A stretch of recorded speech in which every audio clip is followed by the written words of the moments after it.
Welcome to Archery Country Podcast.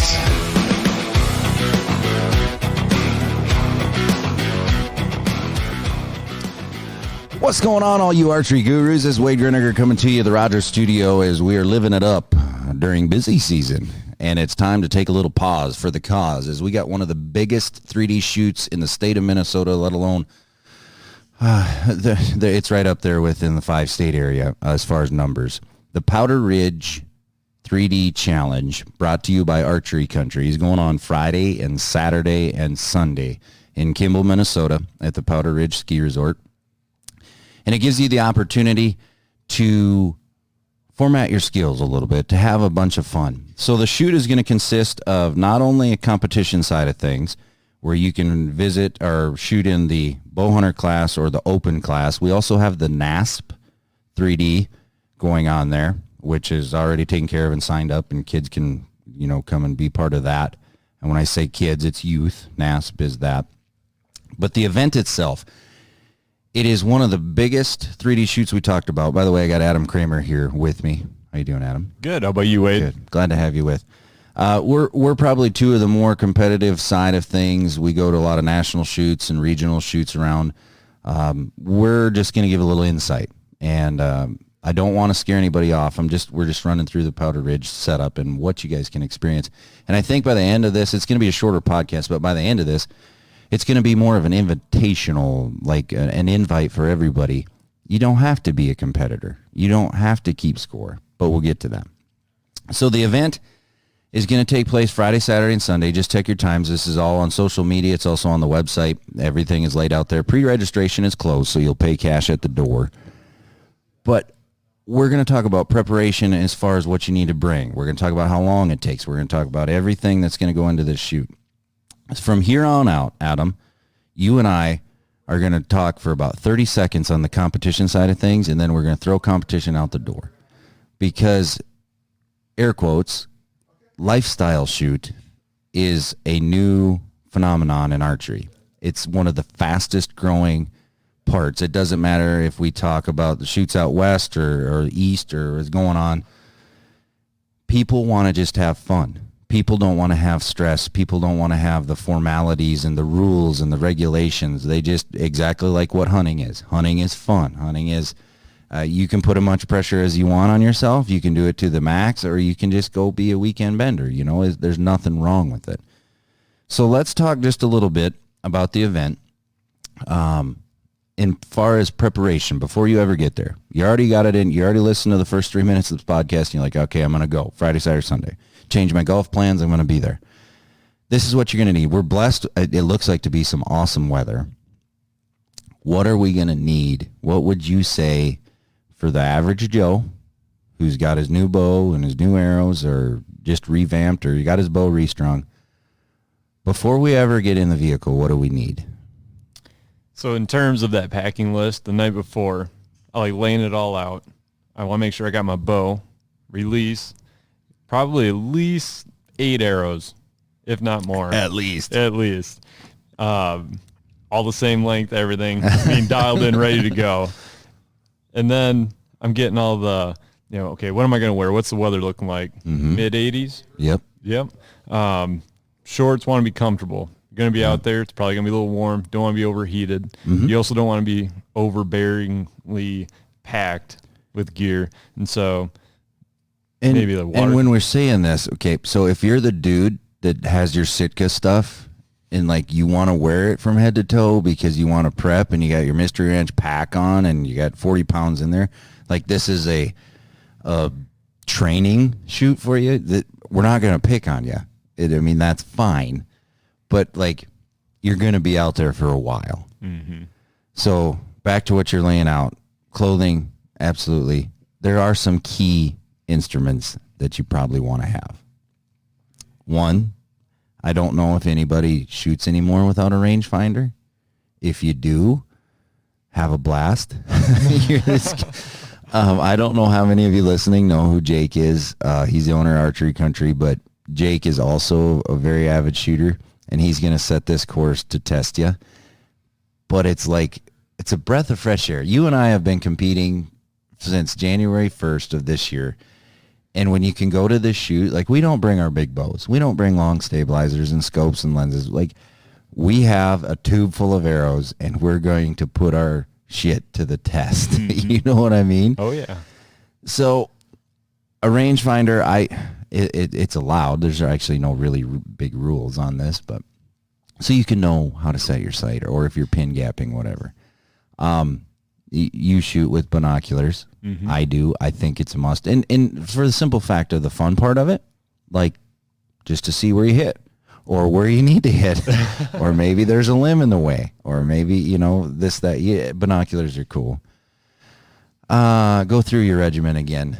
So yeah, pack in that case, your optics, your rangefinder, making sure it's all dialed in, even extra like battery for that rangefinder, just because of how reliable we are upon that for our shooting. Right. Bug spray never hurts to have that. I need some suntan lotion with how much sun there's going to be, but water bottle. Yeah. Because this is going to be a long day. Just be prepared for that. So a lot of things that you're going to see when we talk about these kind of shoots, you're out there for a long time. Backpack is pretty common. 90% of the shooters are going to have backpacks. Or a shooter's chair is cool, but it's also a pain in the butt, you know, because we're on a mountain. Like we're going up and down, and there's angles, and there's setting it down. But if you need a shooter stool, we're sold out, so obviously people are using them.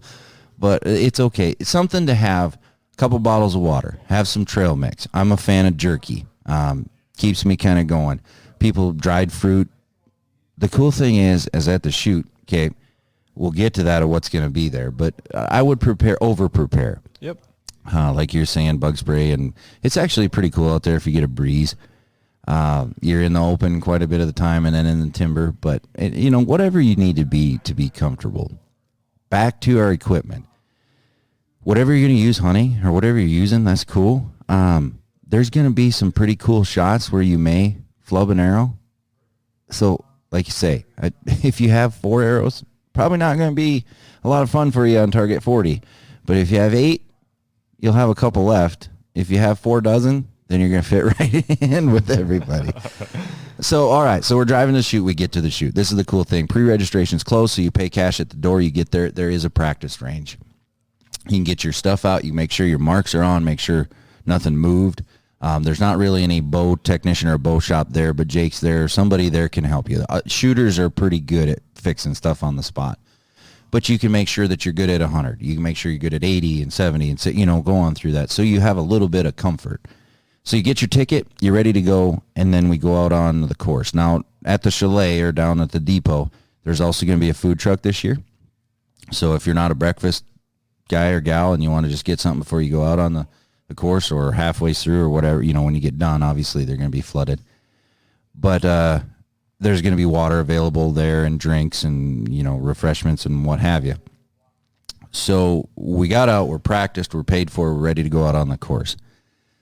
The way that this course is laid out is there's 50 individual targets. Now, this is where we're going to talk about competition just for a little bit. There are some competition shooters that are going to be present. There's probably not going to be any pros there. Maybe a couple open shooters. Most of them are going to be working. But there's going to be a ton of bow hunter competition shooters. The cool thing about the guys and gals that are listening to this that are just going to be in the open format or just the for fun lifestyle setup, you're not going to be grouped with the competition archers. So you don't have to worry about rules and regulations and scoring. If you want to, you can do that. You get a scorecard, but most of them end up in the pouch and they leave there. So the competition side of things, there's going to be competition stakes. The challenge stake is what they're called. So the couple of open shooters and the bow hunter guys that are shooting for money, they'll be at a challenge stake. They're going to have the hardest shots in the entire course. All 50 shots are going to be from the furthest stake. That's it for competition. Most of those shooters know what they're doing. They've been to a couple other shoots, if not all of them, and we're not going to worry about them. The guys and gals that don't go to shoots every year or go to one or two or maybe have went to a TAC event or a bow fest and now they got the bug and they got the fire and they're lit. You can get a scorecard. You can keep score. Scoring rings, we might as well go through that if you're gonna. These are all IBO. There's going to be a couple. We apologize about that. We're in our shop here at Rogers, and we're live. We're during business hours just because we're so unbelievably busy that we're staffed this deep. So you're going to hear some people talking. You're going to hear some phone ringings, but we're all good. We're having fun. Talk a little bit about scoring rings. 97% of these are IBO. So generally, you're going to have a couple different ones, but take us through that just a little bit from the scoring ring aspect. Sure. So each target, as you go inward, it's kind of a smaller and smaller ring. Start with the smallest one. It's going to be what we consider the 12 ring. Typically, it's going to just depend on the size of the animal. If you got like a raccoon, it's probably going to be the size of a water bottle cap. Yep. As you get out to an elk, probably like a skull can type size. Yep. And then proportionally on each one of those targets, there's going to be a 10 ring and then an 8 ring. Your 10 ring is probably going to be like your lungs. Your 8 ring is going to be probably your main vitals and also probably like the guts. Right, a little bit of the liver and the vital area. Right. And then basically from shoulder to hip. Yep. And then the entire animal, basically all foam, is going to be 5. So if you can get that arrow to stick in the animal, you're at least going to get 5 points. Yep. Anywhere. Yep. Antler, ear, nose, tail, hoof. Skip off a stump. It happens. It does. Okay, so you can keep score. The dynamics of it when you get to, let's say, stake number 1. Now, there's going to be, I believe, 4 sets of stakes as a challenge stake. There's a bow hunter stake, and then a youth or women's. I believe there's 4. So you can shoot whatever you want. If you walk up and you're like, me and my buddies were out here, we're going to shoot the challenge stake, go to her, man. If you start losing arrows and you want to step up to the youth stakes, then you go to her. But there are stakes implemented on each target. So you pick whatever stake. Let's just say we're going to shoot the bow hunter, which I believe is yellow-orange. It'll all be laid out for you. So there's usually 4, 5 guys in a group, or archers. I got to be careful saying that these days. Step up to a stake. You decide who's going to go first. Some stakes are going to allow 2 or 3 to even 4 at a time. We encourage you, if you can shoot more than one guy at a time, one archer at a time, then do it just to speed up the process. But you're going to walk up. You're going to visually see what the target is. You're going to range it, get your range, set your sight or pin gap. You got it in your mind. Maybe grab your binoculars and see where everybody's hitting or where you kind of want to hit. And the cool thing about this is if you're just out there to be a hunter and you want to make kill shots, forget about the rings. Don't even worry about a scorecard. Just say, I'm going to shoot 50 targets and I want to kill at least 45 of them. Mm-hmm. You can set goals. You don't even have to. You can just do whatever you want. Figure out what you're doing, set up the stake, controlled shot, shoot, wait till everybody's done, and then you're going to retrieve your arrows. Now, it's not defined as a trail shoot. Sometimes you're going to walk down, get your arrows, and go back to the road, or sometimes you're going to bring your bow with you. Everything's laid out very, very nicely and easily. So then you just continue that on. From 1 to 50, they're going to stage some, like the competition shooters might be staged on a different target. Not everybody will flood the gates at 1. But as far as the shoot, this gets brought up quite a bit. I have phone calls we get. Is how long is it going to take us? I'm just going to warn you, like you're shooting 50 targets, okay? If we on a good day are 5 minutes a target, on a good day, right? You got to remember there's 500 other shooters out there from time to time, and that's over the weekend, but let's just say there's 100 groups, that are rocking and rolling. It's going to take you a little bit of time. I can't say that it's going to say 5. I can't say it's going to be 2. I guarantee it's not under 2 hours. I mean, that's not going to happen. So this is an afternoon or a morning. A lot of people like to shoot in the morning. It's going to take some time to get through the course. But in the sense of that is you're learning so much. Like you and I already know, and we take it for granted, but let's talk about some of the angles. Let's talk about some of the cuts. Let's talk about what some people are going to experience that they haven't ever experienced unless they're sitting in their tree stand. And let's face it, that's 1 or 2 shots a year. Mm-hmm. So talk a little bit about the cuts and what they're going to run through. Unless you have an angle compensating rangefinder, it's going to do some of it for you. Right. Yeah, so when you start shooting those angles, and Kimball, Minnesota, flat. But we're at Powder Ridge. We got angles. Cross hill, that's a whole nother ball game too, and we can talk about that. But uphill, downhill, you're going to shave off yards. Mm-hmm. Don't get into the whole thing. Well, I'm shooting uphill. I'm going to add yards. Right. You're going to go sailing over some targets and putting some arrows in orbit. But you can either have a rangefinder that's going to compensate for you. Yep. And there's multiple models that'll do that, or you get a cut chart. But either way, once you get over 10 degrees, you're going to probably have to take off a yard, 2 yards, and then just more and more as it gets steeper. And everybody's bow shoots a little differently. And so it's not a general flat rule saying everybody takes off the same. Right. And so if you have your rangefinder, test it. Stand up on top of your house, put a target at 30 yards, line of sight, from the base of your house to there, and then just see where you hit. Right. If your HOA approves of that. But just get to know your bow ballistics before you go to the shoot. It'll make it more enjoyable. And then going across the hill, you're going to have an angle, and your bow's going to want to tilt downhill. So overcompensate, tilt into the hill, put your cam towards the apex of the hill, if that makes sense, because then that way your left and right will correct. Your arrow's going to want to go downhill. Right. Downhill. And this is like the cool part of it is your education that you're going to learn out of this. If you're a Western hunter and you're right on the verge, actually they're already hunting down in southwestern United States, and we have some guys and gals in already that are doing that. But if you're doing it yourself, or if you're on a backcountry hunt, and there's going to be some shots like these, and that Jake knows that, and that's why he sets it up. Now the average whitetail hunter, turkey hunter here in the Midwest that maybe sit in a tree stand at 18 feet, like, okay, you're probably not going to do it, but it's cool to see how your bow performs. And if you miss, who cares? We'll pick up the arrows and have them in a lost and found bin. Probably never to be seen again, but yeah, we will take care of it. It's a learning, and this is the coolest thing, and I think that's why this is such a huge hit all over the United States, is guys have no problem spending $200 on a dozen arrows, knowing that they're going to leave a few out on the course, because they're learning. They're learning. Okay, I have an elk standing down there at 101 yards, and I'm up here at the chairlift, and my rangefinder tells me to shoot it for 98. But then all of a sudden, then we get a 10-mile-an-hour gust, and I'm aiming there in the kill zone, right in the pocket, and I hit him in the butt. Cool. You just learned, like you just realized what's going on. Yeah, rather do it on foam than an animal. Exactly. Anytime. Yep. And it's a very cheap way to practice extreme challenge, and it's a lot of fun. The setup, we talked about the stakes and the scoring rings. You nailed that. The awesome thing of this is you're going to see some guys out there that have YouTube channels, and taking pictures. We do have a competition, a photo contest with Archery Country. So all you need to do is you need to take photos of you shooting. Some of the coolest shots in the world are when guys are at full draw with the animal in the background, or underneath looking up at somebody at full draw, or take pictures of the target when you're standing there and you just nailed the elk at 100 yards. And I'm not saying the elk's going to be 100, but there might be a lion or a caribou or something. Or even if it's a raccoon at 5. Yeah. Hey, I T-boned him. Yep. We're good.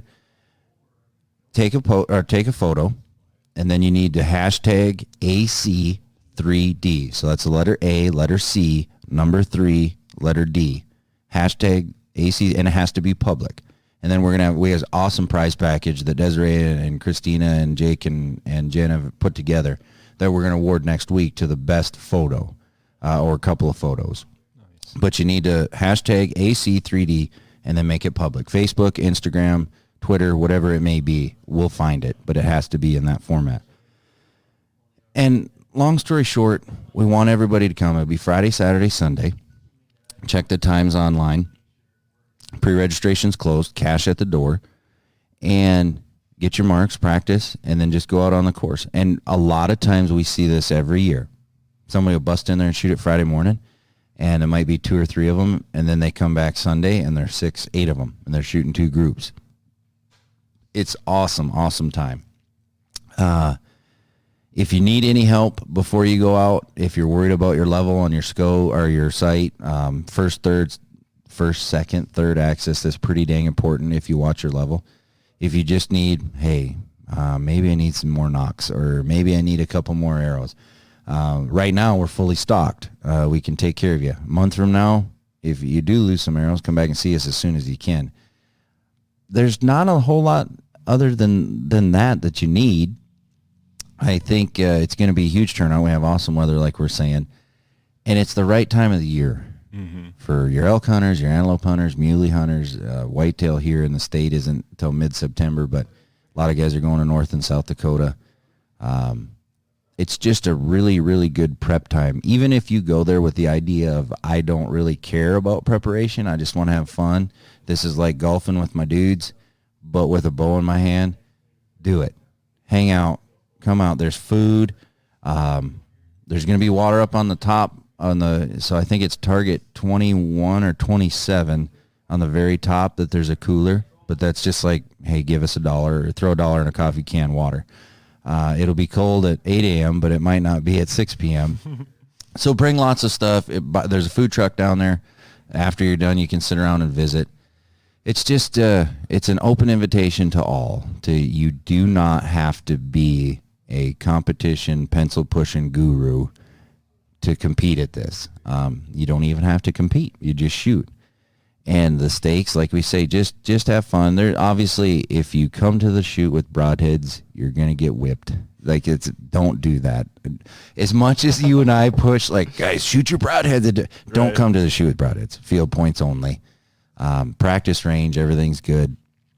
I think we kind of, like, covered all of it. You can call the shop if you have any questions. Adam and I are down here in Rogers. Adam's sometimes up in Waite Park. The guys at Waite Park know what's going on.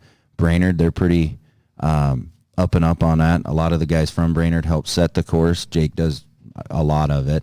The girls will be out there taking videos and for social media, so you may, they'll ask you if it's okay, if you can be on social media, and they're going to take pictures. A ton of kids. Every year, more and more kids and women. We're setting up more bows for kids and women, and they show up and shoot. You're not going to have to shoot 100, okay, ladies? Most of you can't. Just because of the way that your sight works, unless you're aiming, like you say, at the top of a pine tree. That's okay. You don't have to. Kids, you're going to have a U stake. So it's all laid out. It fits everybody. Doesn't matter if you're 5 or 95. We got something for everybody. And, again, we encourage you, if you have any questions, hook us up, send us a message. Social media, we'll get right back to you. Or call the shop. I would probably call the shop last. Try to get a hold of somebody on our social media page, and we'll get with it. We're super, super swamped. The unfortunate part is most of us, the guys that you're working with every day in and out of the shop, aren't going to be there just because this is the heart and soul of time. We're setting up bows and restrings and arrows, and it's just, we're flooded. So, but that's okay because we don't need to be there. We don't, we'd rather you guys go out and shoot and have a blast, and then just let us know, what it is that you like, what you didn't like, what you want to see. You're going to see a ton of targets. We didn't really even talk about the animals, but you're going to see pretty much, there's some exotics, and then there's some North American big game, and then there's a bunch of whitetails and frogs and rabbits and a bunch of cool stuff. Mm-hmm. So, Adam, I appreciate it. This is the shortest podcast we've ever done, but again, it's just a little pre-release invitation deal to come on out to the Powder Ridge 3D Challenge out at Kimball Friday, Saturday, and Sunday. Hope you guys have a blast. Be safe out there. Shoot a bunch. Shoot straight. Shoot often, however it is. We will talk to you next week. We got a bunch of cool podcasts coming up with some of our big swingers, I guess, in the industry. So it's we're looking to it. On behalf of everybody here at Archery Country Podcast, we'll see you on down the road.